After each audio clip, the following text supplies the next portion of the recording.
Hello guys Ayyanar துணையில் அடுத்ததாக என்ன நடக்க போகுதுன்னு சொன்னால் சோழன் அவங்கள்ட அப்பாவை ஏசிடுறாங்க. நீங்கள் எதுக்காக நாங்கள் பிரச்சனை படுற இடத்துலையோ நாங்கள் பேசுகிற இடத்துலையோ உட்காந்துருக்குறீங்க என்ற மாதிரி கேட்குறாங்க.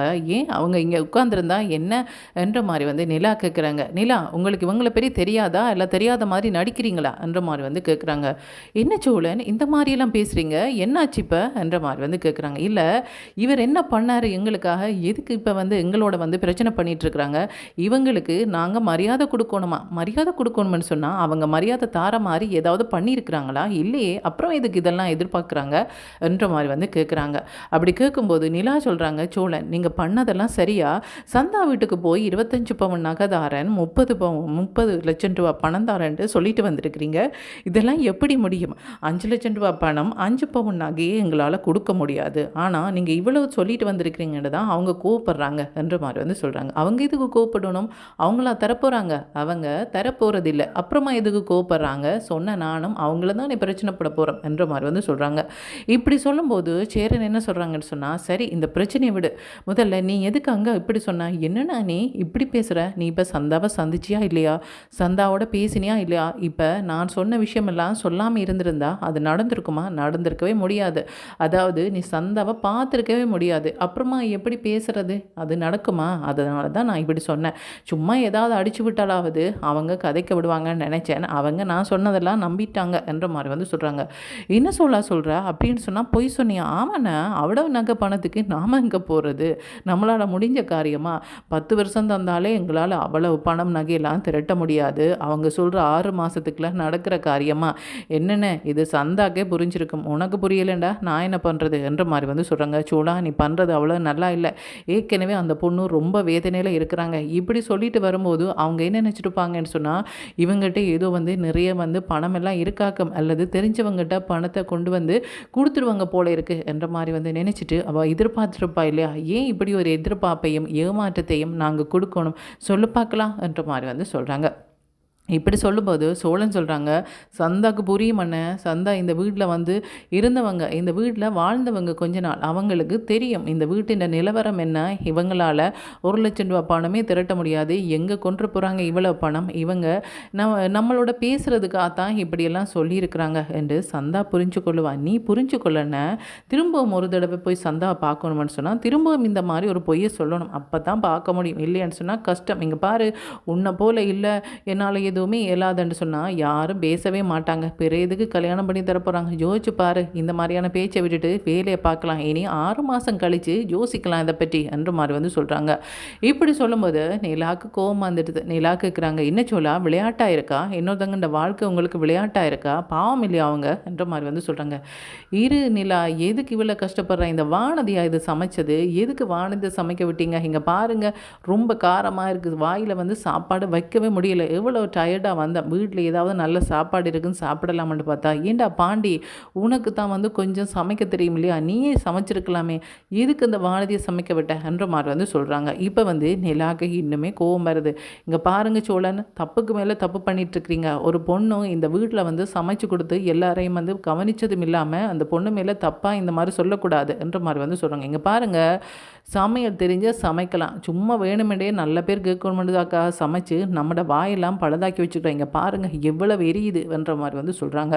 இப்படி இருக்கும்போது அவங்க பல்லவனுமே சொல்கிறாங்க, ஆமாண்ணா என்னால் சாப்பிடவே முடியல, பாண்டிக்கு சொல்லி சொல்லி பார்த்தேன், இரவாவது பரோட்டா வாங்கிட்டு வடான்னு சொல்லிவிட்டா, அதுக்கிடையில் வானதி போய் மறைச்சிட்டு, இல்லை பரவாயில்லை, அதாவது மீன் குழம்பு இருக்குது அதையே சாப்பிடலாம், எதுக்கு வேஸ்ட் ஆக்குவான்ற மாதிரி பண்ணிகிட்டே இருந்தார், 2 நாளாக நல்ல சாப்பாடே இல்லைண்ணே, ரொம்ப பசிக்குது என்ற மாதிரி சொல்கிறாங்க. என்னடா என்னமோ 2 நாள் உண்ணாவிரதம் இருந்த மாதிரி சொல்கிறீங்க, உண்ணாவிரதமாக இருந்தீங்க அண்ணன், அந்த சாப்பாடு சாப்பிட்ற நேரம் அப்படி இருந்துட்டு போயிடலாம் அண்ணன், அப்படி இருந்தது, சொல்ல சொல்ல கேட்கவே மாட்டேன்றா என்ற மாதிரி சொல்கிறாங்க.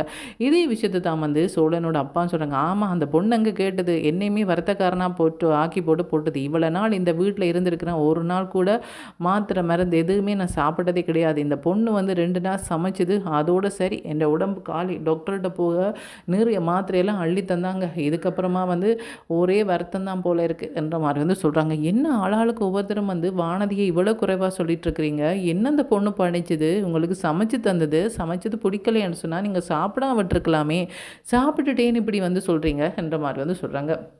என்னது சாப்பிடாம இருக்கிறதா? அந்த பொண்ணு சமைச்சு தந்துட்டு தானும் உட்காந்துருக்குது. நாங்க எல்லாரும் சாப்பிட்ட அப்புறம் தான் அது சாப்பிடுது. பார்த்தீங்களா? அவ்வளோ தூரம் பண்ண பொண்ண இப்படியெல்லாம் சொல்றதா? அச்சச்சோ! அது எதுக்கு பேசாம இருக்குதுன்னு சொன்னா, அதுக்கு தெரியும் தன்னோட சாப்பாடு வந்து சரியா இருக்காதுன்னு தெரியும். அதனால தான் சாப்பிடாம இருந்தோண்டு நம்மள சாப்பிட வைக்குது. கடைசியில தான் ஒரு கொஞ்சம் சாப்பாட போட்டு சாப்பிட்டு போகுது. அப்ப என்ன பண்ண சொல்றீங்க? என்ற மாரி வந்து சொல்றாங்க. இது வந்து இவங்க நக்கல் அடிச்சு சிரிக்கும்போது வந்து சேரன் என்ன பண்றாங்கன்னு சொன்னா, ஒரு பக்கம் சந்தாங்க கவலைப்பட்டுருப்பாங்க. நீங்க ஒரு பக்கம் வந்து வானதிய கஷ்டப்படுத்திட்டு இருக்கிறீங்க. ஏன் இப்படியெல்லாம் பண்றீங்கன்னே புரியல. ஏன்டா சோலா, நீ ஃபோன் பண்ணியே சொல்லிடு. அதாவது வந்து சந்தான்ட்ட அண்ணாக்கு சொல்லிடு. இந்த பணம் நகையெல்லாம் எங்களால முடியாது.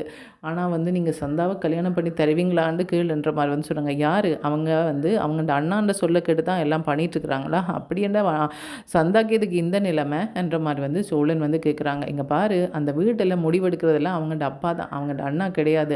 அவங்கள்ட அப்பாவுக்கு நிறைய பணம் தேவை. அவங்களுக்கு ஏத்த மாரி ஒரு பொய்ய வந்து சொல்லிட்டு வந்துட்டேன். இனி அடுத்த முறை 6 மாசம் கழிச்சு போகும்போது, எங்க பணம் நகை என்று சொல்லும்போது வந்து, இல்லங்க அது பத்தாது.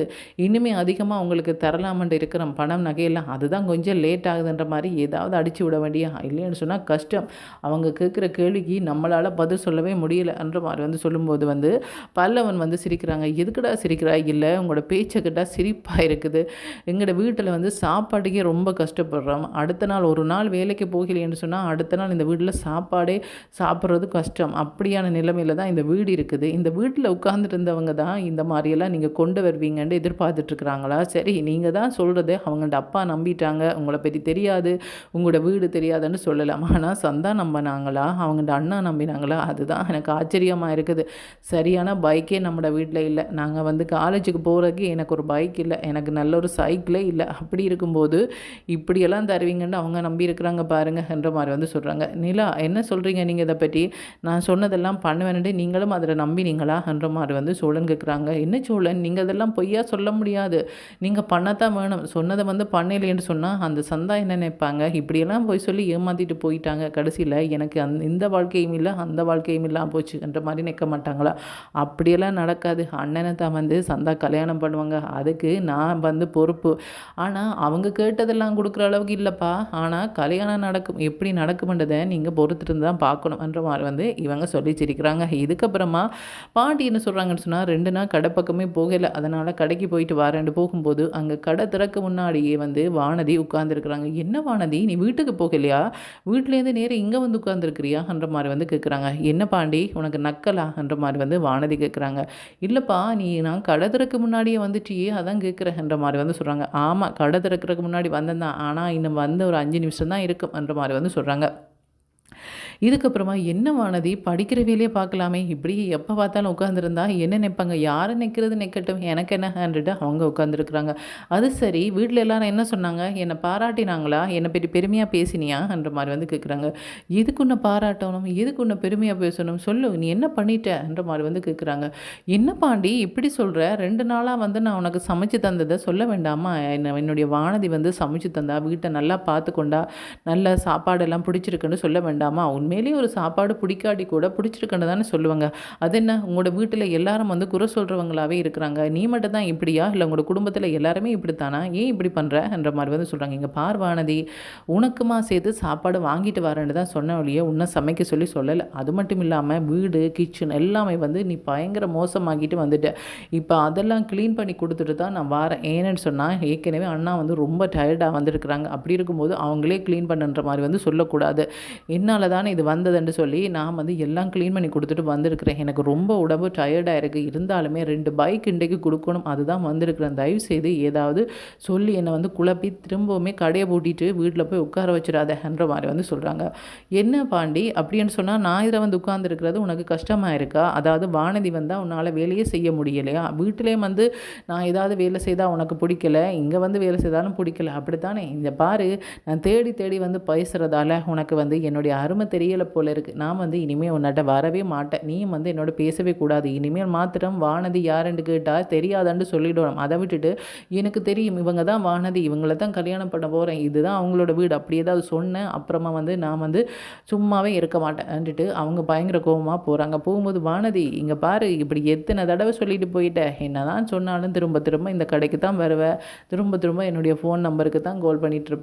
இது எனக்கு தெரியாத விஷயமா? இதுதான் உன்னால பண்ண முடியும்ன்ற மாரி வந்து சொல்றாங்க. சொல்கிறாங்க. இங்கே பாரு பாண்டி, இதுக்கு முன்னாடி நடந்த பிரச்சனைலாம் உனக்கும் எனக்கு தான் நடந்திருக்கு. ஆனால் இந்த தடவை அப்படி கிடையாது. உன்னுடைய வீட்டில் நான் ஹெல்ப் பண்ண வந்த இடத்துல என்னை எவ்வளவு ஏளனமாக நீங்கள் பண்ணணுமோ அவ்வளோ பண்ணிட்டீங்க. அதனால் அந்த வீட்டுக்கு மருமக்களாக வரவும் எனக்கு பிடிக்கல, உன்னை கல்யாணம் பண்ணவும் பிடிக்கல, எனக்கு வேண்டாண்டுட்டு போயிட்டாங்க. பாண்டிக்கு அப்போ தான் புரியுது, இவ வந்து பொய்யா பேசலை, உண்மையாக தான் பேசுகிறா. என்ன வானதி இப்படி சொல்கிறான்னு சொல்லும்போது அவங்க உதறி எறிஞ்சிட்டு போயிடுறாங்க. பாண்டி என்ன பண்ணுறாங்கன்னு சொன்னால் கடையை பூட்டிட்டு வீட்டை போய் அழுதுட்டுருக்குறாங்க. வானதி இப்படி ஒரு முடிவெடுப்பான்னு நான் கொஞ்சம் கூட எதிர்பார்க்கல. இப்படி வளமையில் வந்து பிரச்சனை பண்ணுவான். ஆனால் வந்து நான் வந்து இது சாதாரணமாக நடக்கிற பிரச்சனைன்னுட்டு பேச விட்டேன். ஆனால் வந்து இப்போ தான் தெரியுது அவள் உண்மையிலே வந்து இவ்வளோ கோவத்தில் இருந்திருக்கிறா, வெறுப்பில் இருந்திருக்கிறான், என்ன பண்ணுறேன்னு தெரியலை என்ற மாதிரி வந்து சொல்கிறாங்க. இனிமேல் இவங்களை சமாதானப்படுத்துறதுக்கு நிலா போகிறாங்களா, அல்லது சோழன் போகிறாங்களா, அல்லது வந்து பாண்டி தான் போகிறாங்களான்றதை வெயிட் பண்ணி தான் கைஸ் பார்க்கணும். ஓகே, தேங்க்யூ, பாய்.